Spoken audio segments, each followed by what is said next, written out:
நீசன் நின்ற ராசிநாதன் ஒரு கிரகம் நீசமாயிருது. இப்போ மேஷத்துல சனி நீசம்,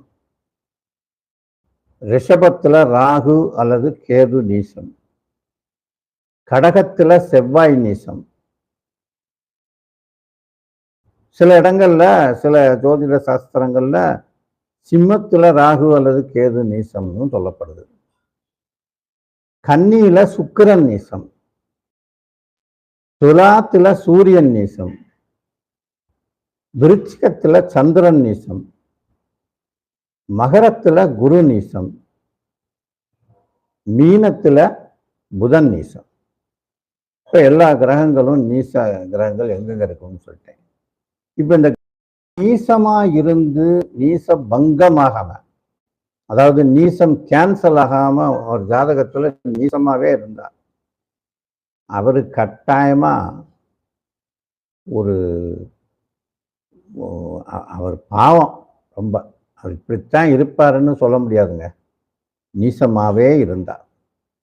அதே கிரகம் நீச பங்கமாயி அவருக்கு அது ராஜ யோகமா இருந்துச்சுன்னா, இந்த நீசம் பங்கமானதுனால ஒரு அந்த ஜாதகருடைய இப்போ ஒரு உதாரணத்துக்கு ஒரு செவ்வாய் கிரகம் ஒருத்தருக்கு நீசம்னு வச்சுக்கோங்க, கடகத்துல செவ்வாய் இருக்கு. அந்த நீச பங்கம் எப்படி ஏற்படும்? நீசன் நின்ற ராசிநாதன் யாரு? செவ்வாய் கடகத்துல நீசம்னு சொன்னேன். அப்ப கடகத்திற்கு அதிபதி யாரு? சந்திரன். அந்த சந்திரன் அங்கேயே ஆட்சியா இருந்து, இப்ப கடக ராசியா இருந்து அதுலேயே செவ்வாய் இருந்தா அது நீசபங்கம். செவ்வாய் நீசபங்கம் ஆயிடும். அதே அந்த செவ்வாய் கடகத்துல இருந்து சந்திரன் துலாத்துல இருந்தா ஒரு கேந்திரம் 4 அல்லது 7 மகரத்துல இருந்தா 10 மேஷத்துல இருந்தா. இப்ப மேஷத்துல இருக்கும்போது இந்த செவ்வாயும் சந்திரனும் ஒரு ஒரு வகையில பரிவர்த்தனை யோகமாகவும் அது ஆயிடுது. ஏன்னா செவ்வாய் வீட்டுக்கு சந்திரனும் சந்திரன் வீட்டுக்கு செவ்வாயுமா போய் செவ்வாய் நீசமாயிடுது. அப்ப அதுக்கு 100% நீசபங்க ராஜயோகம். இதுல குரு வேற பார்த்துருச்சுன்னு வச்சுக்கோங்க. அந்த செவ்வாய மீனத்துல குரு விபரீத ராஜயோகத்துல இருந்து 12ல இருக்கிறதுனால விபரீத ராஜயோகம், அது இந்த நீசமான அந்த செவ்வாயை பார்த்துட்டா அந்த நீசபங்க ராஜயோகம்ன்றது அவருக்கு மிகப்பெரிய, அதுதான் இந்த மாதிரி யோகங்களை கொடுக்குறது. இவர் தான் வருவாருன்னு எதிர்பார்க்க மாட்டோம், திடீர்னு வந்துருவார். இவர் அரசரா இவரா வரப்போறாரு, இவரை பத்தி கனவுலே நினைச்சிருக்க மாட்டா வந்துருவார். அதான் நீசபங்க ராஜயோகம். அதே மாதிரி ஒரு ஜாதகத்துல பல கிரகங்கள் நீசமாய் ஒரு கிரகம் மட்டும் நீசபங்கம் அடைஞ்சாலே அது எல்லா கிரகங்களும் நீசபங்கம் அடைஞ்சதா தான் நம்ம எடுத்துக்கணுமா. இது ஒரு விதி. நான் சொன்ன மாதிரி பல கிரகங்கள் நீசமாயிருக்கு, ஒரு 2-3 கிரகம் நீசமாயிருக்கு. அப்படி ஒரு ஜாதகத்தை பார்த்தேன். அவர் பார்த்தீங்கன்னா படிப்புல கிராஜுவேஷன் படிச்சிருக்காரு, அதே மாதிரி உத்தியோகத்துல அரசு துறையில இருந்தார். ஆனா அந்த நீசத்துக்குண்டான பலனையும் அவருக்கு அந்த ஜாதகம் கொடுக்கத்தான் செஞ்சு. நீசபங்க யோகத்தை முன்னால கொடுத்து நீசத்தை பின்னால கொடுத்து. இப்ப சில ஜாதகங்கள் பின்யோக ஜாதகமா இருக்கும், அவங்களுக்கெல்லாம் நீசபங்க ராஜ யோகம்ன்றது பின்னால யோகம் பண்ணும். சில ஜாதகங்களுக்கு முன்யோக ஜாதகமா இருந்தா நீசபங்க ராஜயோகம்ன்றது முன்னால பண்ணும். யோகத்தை முன்னாலையும் நீச பலனை பின்னாலையும் கொடுத்துரும். பொதுவாக அப்படி இருக்கக்கூடாது. ஒரு மனுஷன் வயதுல ஒரு பருவத்துல அவனுக்கு 1000 அடி விழுந்தாலும் அதை தாங்கி எந்திரிச்சு வந்துடுவான். ஒரு வயசான காலத்துல அடி மேல அடி விழுந்துச்சுன்னு வச்சுக்கோங்க, அதனால எந்திரிக்கவே முடியாது. அதுதான் கஷ்டம்.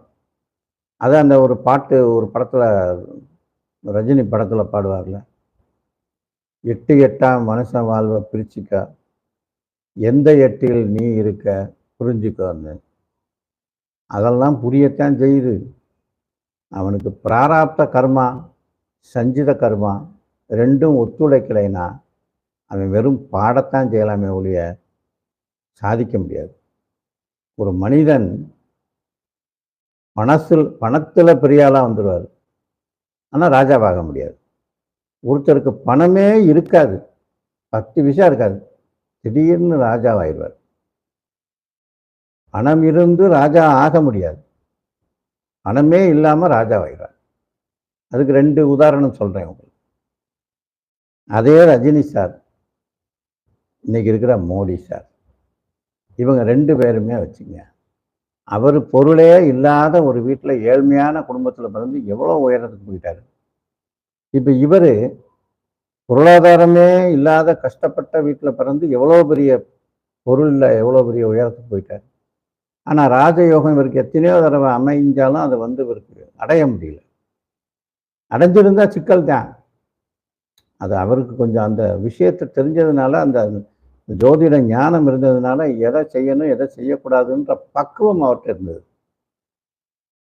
நிறைய அனுபவங்கள் அவருக்கு சின்ன வயசுலேருந்து, அதனால அவருக்கு அந்த பக்குவம் இருந்தது. பொதுவாகவே சிம்ம லக்கணத்துக்கு 2ல் சனி நிற்கக்கூடிய ஜாதகர்கள் பெரும்பாலானவங்களை நான் பார்த்துருக்கேன், கோடீஸ்வரர்களாக தான் இருப்பாங்க. ஆனால் அவங்களுக்கு குடும்ப விஷயத்தில் கொஞ்சம் சிக்கல்கள் இருக்கும், பேச்சில் கொஞ்சம் நேர்மையாக நீதியாக பேசுவாங்க, ஆனால் கொஞ்சம் கடுமையான சொற்களையும் பயன்படுத்துவாங்க. அவங்களால எந்த அளவுக்கு அதனால் எப்போவுமே அவங்களுக்கு அது இப்போ இவருக்கு ரஜினி சாருக்கு 2ல் சனி கேதுவும் சேர்ந்துருக்கு. அதனால் அவர் ஞானத்தை பேசுவார். பார்த்தீங்கன்னா அவரோட அவருக்கு தான் முதல்ல பேர் கிடச்சது, வாய்ஸ் கொடுக்குறாருன்னு. மற்ற எத்தனையோ பேர் பேசினாலும், எவ்வளவோ திறமையானவங்க நம்ம நாட்டில் பேச்சில் பெரிய ஆளாக கெட்டிக்காரராக இருந்தாலும் அவரை தான் வாய்ஸ் கொடுக்குறாருன்னு சொல்லுவாங்க அரசியலில். அவர் அந்த மாதிரியே ஒரு கேட்டகரியில் ஒதுக்கிட்டாங்க, நீங்கள் சொன்னால் போதும் அப்படின்ற மாதிரி.